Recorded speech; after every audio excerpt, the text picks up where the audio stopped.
Movie की शुरुआत में हम एक बच्चे को हॉस्पिटल में देखते हैं जिसका नाम मैबले है। वो अपने पेरेंट्स के साथ किसी टेस्ट के लिए आई है। कहानी पास्ट में जाती है जहां हम डिडियर नाम के एक आदमी को उसके बैंड के साथ स्टेज पर परफॉर्म करते हुए देखते हैं। वो स्टेज पर ब्लू ग्रास म्यूजिक परफॉर्म कर रहा था। उसके बाद हम एलिस को देखते हैं जो कि एक टैटू आर्टिस्ट है। उसकी खुद की बॉडी पर आप हजारों टैटू देख सकते हैं। डिडियर एलिस के पास आता है। यही इन दोनों की पहली मुलाकात होती है। डिडियर एलिस से टैटू के बारे में पूछने लगता है। एलिस उसे अपनी बॉडी में बने सारे टैटूज दिखाकर उन्हें एक्सप्लेन करने लगती है। फिर वो दोनों आपस में अपने फेवरेट म्यूजिशियन के बारे में बातें करते हैं। डिडियर उसे अपने शो में आने के लिए इनवाइट करता है। एलिस उसके शो में आती है। डिडियर की परफॉर्मेंस काफी अच्छी होती है। इसके बाद से दोनों रिलेशनशिप में आ जाते हैं। डिडियर उसे एक जगह लेकर आता है। वो उसे एक घर दिखाता है जिसे वो रेनोवेट करेंगे और जब तक वो घर रेनोवेट नहीं हो जाता वो एक कारवा में रहते हैं। वहाँ रहते हुए दोनों काफी अच्छा टाइम स्पेंड करते हैं। लेकिन एलिस उसे अपने प्रेग्नेंट होने की न्यूज देती है जिसे सुन डिडियर गुस्सा हो जाता है। एलिस उससे कहती है कि तुम्हें लग रहा होगा कि मेरी ये कोई ट्रिक है तुम्हें फंसाने की। डिडियर उसे वहीं छोड़कर चला जाता है और काफी टाइम बाद वापस आता है। वो अपने घर को जल्दी से रेनोवेट करना शुरू कर देते हैं और कहता है कि उनका होने वाला बच्चा एक कारवा में नहीं रह सकता। सो फाइनली उनका घर बनकर तैयार हो जाता है। उन्हें एक बेटी हो जाती है जिसका नाम वो मैबले रखते हैं। वो उसे बहुत प्यार देते हैं। धीरे धीरे वो 5 साल की हो जाती है। स्कूल जाना शुरू कर देती है। उसके बाद कहानी प्रेजेंट में आती है जहां हम उसे फिर से डॉक्टर के पास देखते हैं। हमें पता चलता है कि मैबले को कैंसर है, वो भी लास्ट स्टेज, लेकिन उसे ठीक करने की पूरी कोशिश की जाएगी। उसे हॉस्पिटल में एडमिट कर लिया जाता है। एलिस और डिडियर अपना शो करना चालू रखते हैं। कुछ दिनों बाद मैबले को हॉस्पिटल से छुट्टी दे दी जाती है, लेकिन उसे अगले कुछ हफ्तों में वापस आना होगा। घर पर मैबले का बहुत ही अच्छे से स्वागत किया जाता है। डिडियर का बैंड उसके लिए परफॉर्म करता है। एक दिन मैबले एक मरे हुए पंछी को अपने घर के सामने देखती है और रोने लगती है। डिडियर उसके पास आता है। मैबले पूछती है कि पापा इस बर्ड को क्या हुआ है। डिडियर बताता है कि ये घर के बरामदे में लगे शीशे से टकरा कर मर चुकी है। डिडियर से कहता है कि चलो इसे जाकर फेंक देते हैं, लेकिन मैबले उस पंछी को लेकर वहां से जंगल की तरफ भाग जाती है। ये सारी बात वो एलिस से शेयर करता है और बताता है कि कुछ लोग ऐसा कहते हैं कि बर्ड्स विंडो से लड़ाई करती हैं और जब वो मर जाती हैं वो कई फीमेल्स बर्ड्स पैदा करती हैं और किसी के साथ इंटीमेट नहीं होती। लेकिन उसके पापा इन सारी बातों पर यकीन नहीं करते थे। उनके लिए जो मर गया वो मर गया और डिडियर भी अपने पापा की तरह है, वो एक नास्तिक है। नेक्स्ट सीन में डॉक्टर उन्हें बताता है कि मैबले के सही होने के बहुत अच्छे चांसेस हैं। उसकी बॉडी में मौजूद ब्लड को न्यू स्टेम सेल से बदल दिया जाएगा जिससे वो ठीक हो सकती है। घर पहुंचकर मैबले डिडियर से कहती है कि वो बर्ड अब स्टार बन गई है, लेकिन डिडियर को इन सब बातों पर विश्वास नहीं है। लेकिन वो अपनी बेटी का मन रखने के लिए कहता है कि अगर तुम्हें ऐसा लगता है तो यही सही। अगले दिन मैबले का ब्लड चेंज किया जाता है। तभी वहाँ एक दूसरा बच्चा अपनी माँ के साथ आता है जिसे कैंसर था। उसकी माँ बताती है कि उसका बेटा अब ठीक हो गया है और वो घर जा रहे हैं।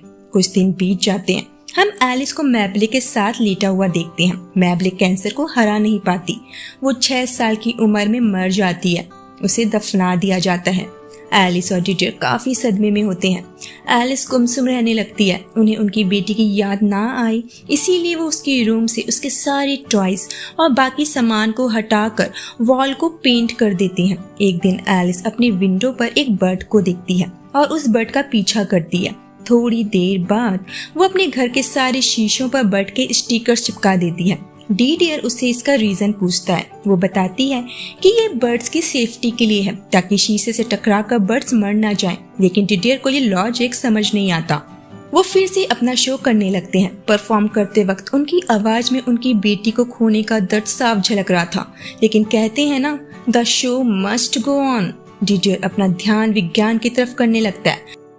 वो न्यूज चैनल पर जॉर्ज बुश का एक स्टेटमेंट सुनता है जिसमें अबॉर्शन विरोधी आंदोलन और भ्रूण स्टेम सेल अनुसंधान का विरोध करने के बाद हिटलर गुस्से में आ जाता है और कहता है कि कुछ बेवकूफ लोग और नेताओं की वजह से साइंस अंधविश्वास से हार जाती है। क्योंकि बाइबल में इन सब को पाप समझा जाता है। वो एलिस पर चिल्लाने लगता है और कहता है कि मुझे पता है कि तुमने वो बर्ड्स वाले स्टिकर्स क्यों चिपकाए हैं, क्योंकि तुम्हें लगता है कि उसकी बेटी बर्ड बनकर किसी भी समय उससे मिलने आ सकती है। वो एलिस से कहता है कि तुम ये मानने को तैयार ही नहीं हो कि उनकी बेटी अब इस दुनिया में नहीं रही है। ये सब सुनने के बाद एलिस डिडलर को हमेशा के लिए छोड़कर चली जाती है। वो अपने टैटू का काम फिर से करने लगती है। डिडलर उससे मिलने आता है और उसे पता चलता है कि एलिस ने अपना नाम बदलकर अलाबामा कर लिया है। फिर हम एलिस को उनके बैंड के साथ देखते हैं, जहां डिडलर सबसे कहता है कि एलिस ने अपना नाम बदलकर अलाबामा कर लिया है। वो एलिस से पूछता है कि अगर तुम अलाबामा हो तो मैं क्या हूँ। एलिस कहती है तुम मुनरो हो।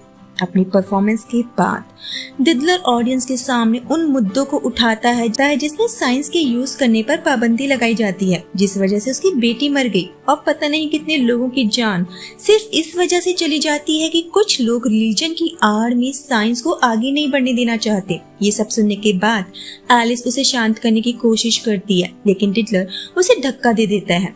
एलिस वहाँ से जाने लगती है। डिडलर उसे रोकने की कोशिश करता है और कहता है कि उनकी बेटी उनके पास नहीं है, लेकिन वो अब भी उसके साथ है। उसे अब कोई नहीं चाहिए और प्यार उसके लिए कभी उदार नहीं रहा।